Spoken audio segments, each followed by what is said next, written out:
Voici un court-métrage américain de 1936 réalisé par André de Varre intitulé Bits of Brittany, des morceaux de Bretagne, qu'on pourrait traduire en français. Vous allez pouvoir y découvrir des villes comme Saint-Malo, Dinan, Joslin, Plougastel-Daoulas, Carnac, Sainte-Anne, Concarneau, Locronan, Pont L'Abbé ou encore Douarnenez. Plus quelques images du bocage breton, de chaumières, des coiffes et sabots. Bon visionnage.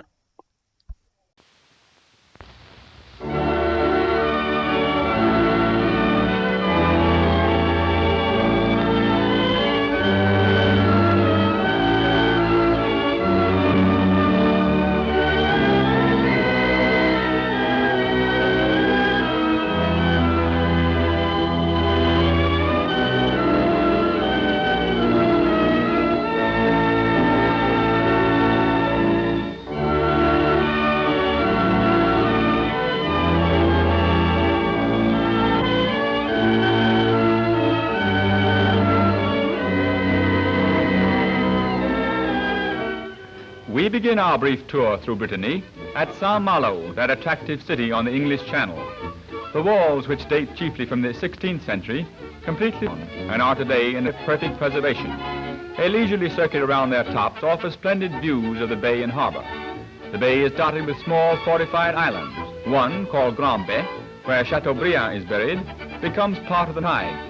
Sao Malo, by the way, is remarkable for the great height of the tide. In the spring and autumn, it rises and falls almost 50 feet. On the broad white sand at the base of the walls are many brilliant umbrellas and gaily colored tents, where the lucky Malouins and favored visitors bask in the sunshine and enjoy some of the finest bathing on the continent. Sao Malo is one of the oldest French seaports, but it has not always been only a commercial port, for in the 17th century it was the home of many privateers and corsairs. About 13 miles inland, situated high above the river Rance, is Dinan, another walled town. The outstanding point of interest is the old castle. The huge oval keep was the residence of the Duchess, Anne of Brittany, whom we recall was also twice Queen of France. Another castle, the finest structure of its kind in Brittany, is that of the Rohans at Joslin. It has been in the same family since the year 1400. The present owner, a young man in his early 20s, resides in it, and although one of the wealthiest landowners of France, permits visitors several days a week. Very attractive. Farm areas and meadows are generally divided into small fields by what look to us to be hedges, but which are really walls of stone covered with turf. At certain seasons they are brilliant with wildflowers. At others they are covered only with shrubs and small bushes. Often as we drive along the roads, the view is entirely shut off by the flowers and shrubs which grow from these unusual fences. The farmhouses are always neat and inviting.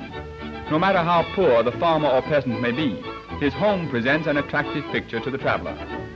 Most of the roofs are made of slate or stone, but often a thatch one adds to the quaintness of the scene. Among the unusual attractions of Brittany are the Calvaries, stone representations of the crucifixions erected in the open. The finest is adjacent to the church at Plougastel. It is embellished with 200 figures representing the Passion and Resurrection. Erected in the year 1602, after an outbreak of plague, it has for over 300 years remained a place of reverence.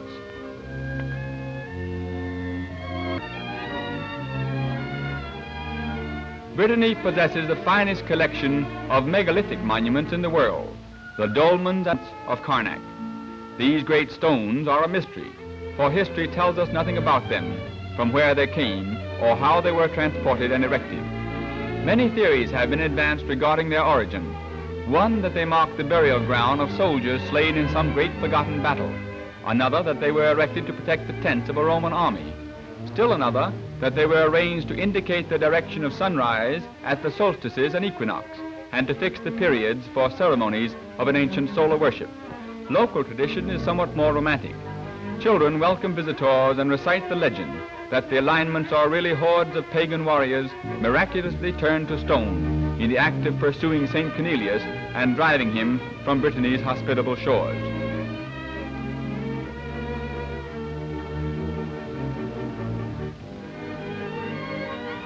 The Bretons are very pious and during the year have many religious festivals. The most interesting ceremony, called a pardon, is a celebration held at various shrines and churches at different times, when pilgrims come to pay their devotions and give offerings to local saints. Sainte-Anne d'Auray is the most famous pilgrim resort in Brittany.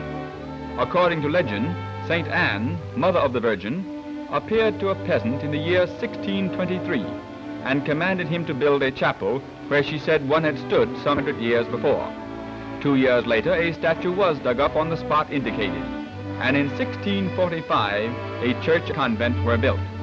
A fragment of the statue, which was all but destroyed during the Revolution, is preserved within the basilica.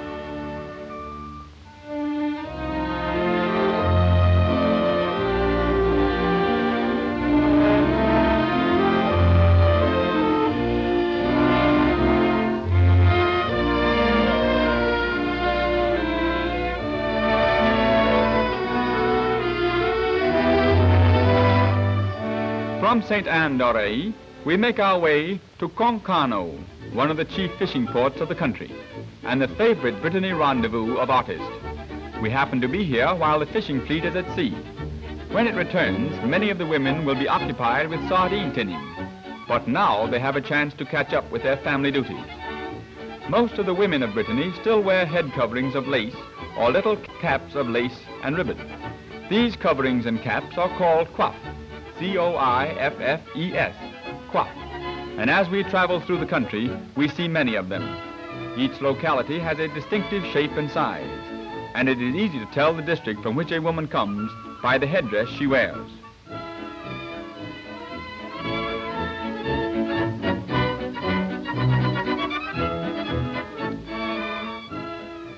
In the town of Locronan, we chance upon a wedding celebration in the square. Such festivities generally last from one morning until the small hours of the next, with much merriment and dancing.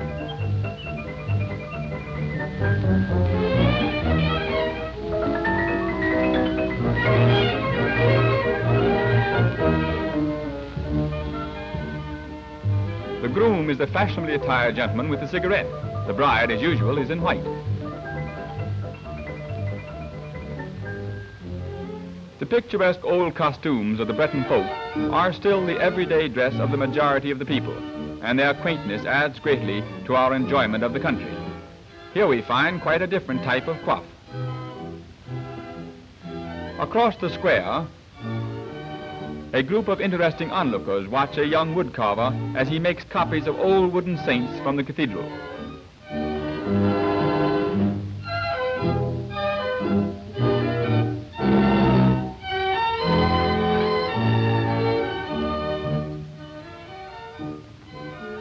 It is evident that he has taken amusing liberties with some, especially St. Peter, who tempts us greatly to add him to our collection of souvenirs. Pont L'Abbé is the chief town of one of the most characteristic races of Brittany, the Bigourdins. The name means bizarre headdress of the women, and no better name could be given to these people whose headdresses are certainly the strangest in all the country. Nothing, not even hard work at the wash tub, seems to disarrange the tall lace coif. These women even wear a double headdress, for though we don't see it, under the tall coif, a small bonnet holds the hair in place.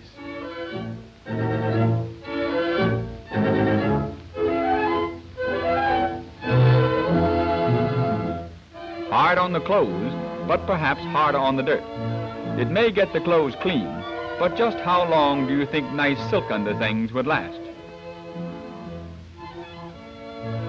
Never too young to lend a hand. She thinks it's play now, but wait until she's old enough to wear a coif.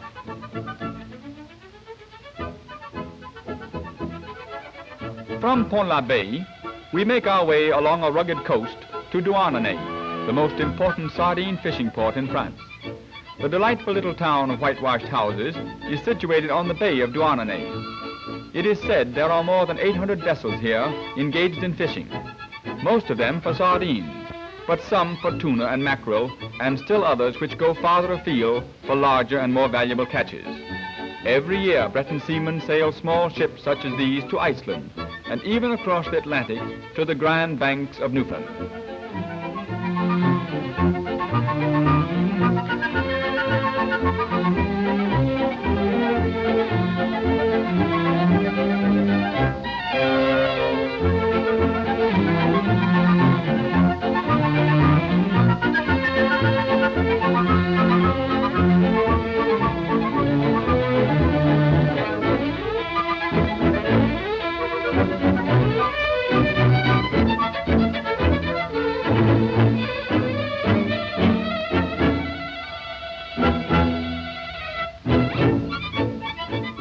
Many Bretons still wear the wooden shoe called sabot, a strong, hard shoe for a sturdy, vigorous race. Breton sailors have followed and conquered the sea for centuries, not only as fishermen and merchantmen, but also as corsairs and explorers. Today they are among the greatest seamen of the globe and are found wherever ships, whether French or foreign, sail.